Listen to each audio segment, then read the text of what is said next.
People pleaser itu orang yang fokus hidupnya bagaimana caranya menyenangkan orang lain. Sampai kemudian lupa bahwa dia sendiri juga berhak untuk bahagia. Ini namanya people pleaser. Ini wacana yang akrab mungkin untuk teman-teman yang kuliah di jurusan psikologi misalnya. Dan ini fenomena yang banyak kita jumpai hari ini.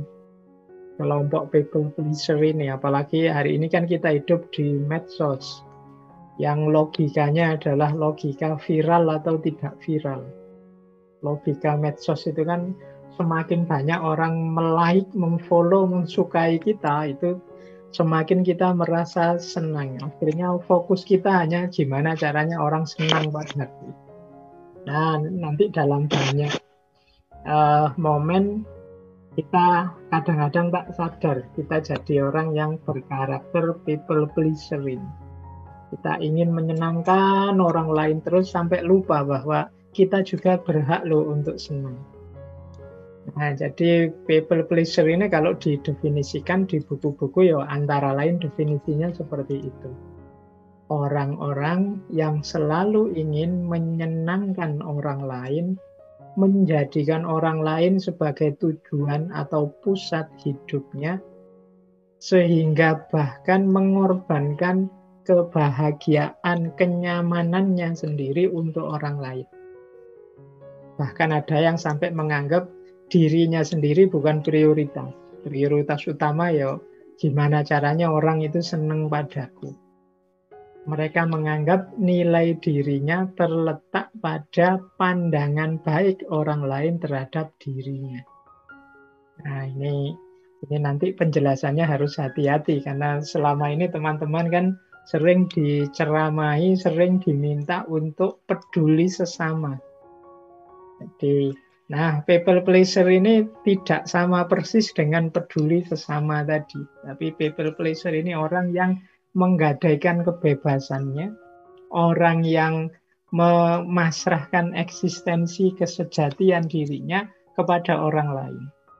Nah, ini namanya people pleaser. Saya tidak tahu teman-teman pernah merasakan gejala seperti ini atau tidak. Ya nanti coba teman-teman setelah ngaji ini coba dipikir-pikir. Jangan-jangan kita masuk kategori orang-orang yang people pleaser ini. Inginnya dipuji terus, inginnya di-like terus, ingin orang senang terus pada kita. Sehingga kita melakukan apapun tidak masalah. Itu kan banyak kan yang mungkin punya channel YouTube, mau bikin konten-konten. Padahal itu bukan tipe kita, bukan gaya kita. Tapi kok ya kalau saya begini banyak yang like ya. Kalau saya begini banyak yang memfollow ya. Ya sudahlah aku gini saja terus. Meskipun yang itu kita bukan ahlinya, yang itu kita bukan keinginan kita. Nah, ya mungkin kita sering mengalami yang seperti itu. Kalau dalam filsafat, mungkin teman-teman ingat dulu sekali kita pernah ngaji tentang tokoh filosof namanya Heidegger. Heidegger ini orang sering menyebutnya filosof yang punya gaya berpikir eksistensialis, meskipun beliau ini lebih terkenal sebagai seorang filosof yang gayanya fenomenologis. Nah, Heidegger ini membagi manusia itu jadi dua. Yang pertama manusia otentik, namanya Dasein. Yang kedua, manusia yang tidak otentik, namanya Dasman. Dasein itu manusia otentik, itu manusia yang jadi dirinya sendiri, eksis sebagai dirinya sendiri, hidup versi keinginannya sendiri. Ini namanya manusia yang otentik. Jadi saya ingin A dan saya menghidupkan diriku dalam versi A. Ini namanya otentik. Yang aku jalankan sekarang, ya ini keinginanku. Yang aku lakukan sekarang, ya persis seperti inilah yang aku ingin hidupkan dalam diriku. Ini namanya manusia yang otentik. Tapi nanti ada manusia yang jenisnya Dasman. Dasman itu manusia yang tenggelam dalam lingkungan sekelilingnya. Jadi dia ini tidak kelihatan. Kenapa? Karena hidupnya selalu, kalau orang lain ke utara, dia ke utara. Orang lain ke selatan, dia ke selatan. Kita sering menyebut orang-orang seperti ini tidak punya prinsip. Yang penting orang senang saja, tidak ada yang marah padaku, tidak ada yang tersinggung denganku. Apa yang aku lakukan, ya ikut mereka saja. Ini orang namanya dasman, orang yang tenggelam. Dia seolah-olah ada, tapi sebenarnya tidak ada. Dia tidak dihitung. Kalau bahasa Arab itu ada peribahasa wujuduhu ka'adamihi. Jadi adanya seperti tidak adanya. Nah, people pleaser ini jenis orang yang semacam itu. Jadi orang yang seolah-olah ada, padahal dia tidak ada. Keberadaannya dipakai hanya untuk orang lain, menyenangkan orang, menggembirakan orang, membuat orang suka atau setuju dengan dirinya, dan lain sebagainya. Jadi, ini awalnya ini, semoga sudah mulai bisa ditangkap. Ciri umumnya people pleaser itu ada 4. Yang pertama, dia selalu ingin bagaimana agar orang itu senang. Menyenangkan orang itu maksudnya senang pada dirinya atau senang pada diri kita. Gimana orang senang terus pada kita. Sehingga masuk yang kedua, kita cenderung setuju. Orang ini punya pendapat apa, orang ini punya keinginan apa, punya permintaan apa, kita iyai saja, kita oke saja. Bila perlu kita bantu, dia ingin apa, wah sampean bagus, sampean baik, wah saya bantu apa yang ingin dia. Itu ya, ini gaya seperti ini. Jadi kita ingin menyenangkan orang dengan cara menyetujui apapun pendapatnya, apapun keinginannya, apapun permintaannya. Jadi karena kita takut dia marah, kita takut dia tidak suka sama kita takut dia ninggal kita. Nah, jadi ini ciri kedua. Jadi kita menyetujui apapun keinginannya, sehingga kita khawatir kalau dia kecewa, kalau dia marah. Bahkan sampai mengabaikan pendapat kita sendiri atau kenyamanan kita sendiri. Misalnya teman kita ngajak, yuk malam-malam gini nyate yuk, enak loh sate di sana. Padahal kita tahu kita itu tidak suka sate di warung itu, kita pernah nyoba. Tapi ya demi teman, ayolah. Saya juga suka kok ke sana. Itu padahal kita tidak suka. Itu dalam rangka apa? Kita takut dia kecewa, kita takut dia marah, kita takut dia tidak berkenan dengan kita. Jadi kita mengabaikan pendapat kita sendiri, kenyamanan kita sendiri demi kesenangan orang lain, demi kesetujuan, demi kenyamanan orang lain. Nah ini saya tidak tahu teman-teman pernah begini atau tidak. Nah nanti kita lihat ya. Ya meskipun dalam hidup ini kadang-kadang kita butuh, kadang kita menyebutnya basa-basi semacam itu, tapi nanti sampai level tertentu, model people pleaser ini membahayakan untuk kita sebagai manusia. Nanti kita lihat di titik-titik mana people pleaser ini membuat diri kita sebagai manusia jadi tidak otentik lagi, tidak asli lagi. Kita jadi manusia yang palsu, bukan diri kita sendiri. Nah, yang penting kita ingat dulu ciri umum 4 ini ya. Kita selalu ingin menyenangkan orang, setuju apapun pendapat, keinginan, permintaan orang.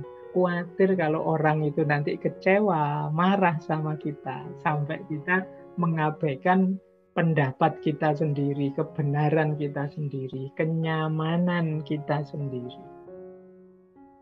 Jadi ini 4 ciri-ciri umum dari yang kita sebut malam hari ini sebagai people pleaser. Hari ini kan banyak kita begini, misalnya di medsos-medsos. Aslinya ya kita tidak suka sih teman kita begitu, tapi wong teman mau gimana lagi ya kita jempoli lah, kita kasih emoticon ketawa ya. Padahal gitu aslinya kita merengut, tapi ya di WA dia kita pakai ketawa-ketawa. Padahal sebenarnya ya tidak lucu sih misalnya, tapi kita ikut Ya sudah, mau teman mau gimana lagi misalnya. Itu jenis gaya menyenangkan orang. Tapi nanti kalau sudah sangat dalam dia jadi negatif. People pleasure ini. Nah, ini lebih detail lagi, another sign, tanda-tanda yang lain. Kalau kita ini terkena people pleasure, nanti bahkan ada level namanya people pleasure syndrome. Nah, ini semacam gejala orang yang sudah agak sakit jiwa ini kalau sudah terlalu dalam semangat untuk menyenangkan orang lain. Nah, tanda yang lain apa? Yang pertama adalah tidak bisa bilang tidak. Jadi kalau teman yang minta, kalau dia yang minta, kalau pokoknya ya harus iya. Nggak enak mau bilang tidak itu. Nah, itu ciri pertama sudah. Kalau kita berat sekali mengatakan tidak, padahal sebenarnya ya kita nggak setuju sih. Tapi ya gimana lagi, wong ya teman, ya sudahlah, oke sajalah. Nah, itu berarti kita nggak bisa bilang tidak. Saya tahu dia salah, saya tahu dia keliru, tapi ya mau gimana lagi. Wong ya sahabat sudah lama berteman, oke lah, setuju sajalah. Nah, ini namanya tidak bisa bilang tidak. Yang kedua, cirinya adalah rendah diri.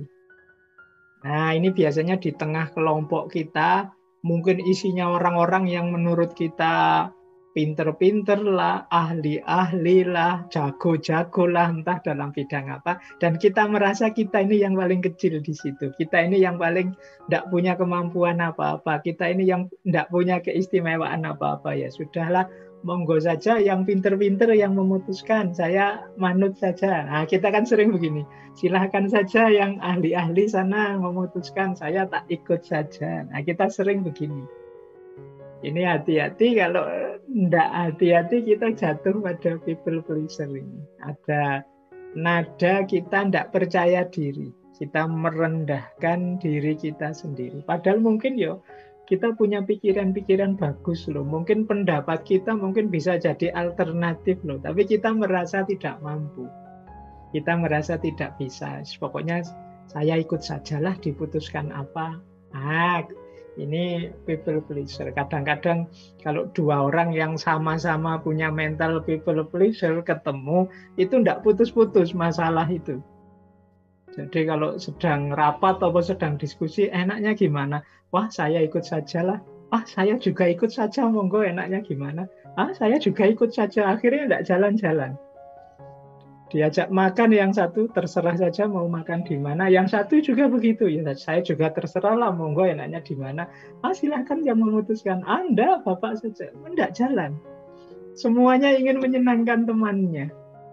Nah, ya dari sisi indahnya pergaulan sampai level tertentu bagus. Tapi hati-hati nanti kalau sudah terlalu dalam people pleasure ini. Apalagi sampai yang ketiga ini, misalnya selalu setuju dengan pendapatnya orang lain, mengabaikan pendapatnya sendiri hanya untuk menghindari perdebatan. Nah, kita mungkin tahu bahwa temanku ini salah, pendapatnya seperti ini menurutku tidak cocok. Aku ngerti sendiri yang benar itu seperti ini. Tapi nanti kalau saya sampaikan mesti debat, mesti rame ini gegeran. Enggak usahlah, daripada rame nanti persahabatan kita retak nanti. Sudahlah, biar saja. Ini kemungkinan kita sudah ada gejala-gejala people pleaser tadi. Selalu setuju dengan pendapatnya orang lain meskipun kita tidak setuju.